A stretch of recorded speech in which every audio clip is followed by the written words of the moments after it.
different. So some people can consume a fair amount of carbohydrate and protein and still remain in a level of ketosis. So ketosis is cool in that it's a dietary lifestyle or dietary eating pattern that you can actually check to see if you're reaching your goals. If you're interested to know if you are in ketosis, there are urine analysis sticks and blood glucose meters and blood ketone meters that can actually tell you if you are in a state of ketosis. And like I said, people are totally different. So for one person, what it takes to get into ketosis, that might require, keeping their net carbohydrate intake to less than 20 grams a day. But for some people, it might be less than 50.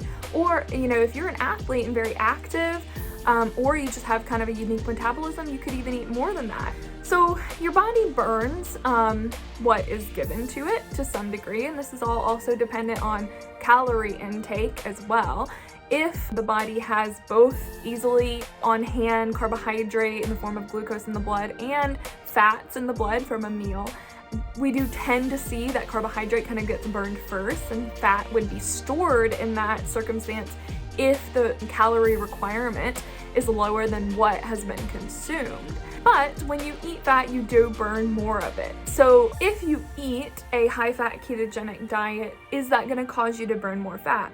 And that is definitely true in the context of a high-fat, low-carbohydrate ketogenic diet. We know that this scenario reduces our blood glucose and our insulin levels and turns on a hormone called glucagon. Glucagon does, in fact, one of its effects is to stimulate lipolysis or fat breakdown. And this is all so that you can break down fats, either consumed or stored body fat, to convert some into ketones to fuel your brain while glucose availability is reduced.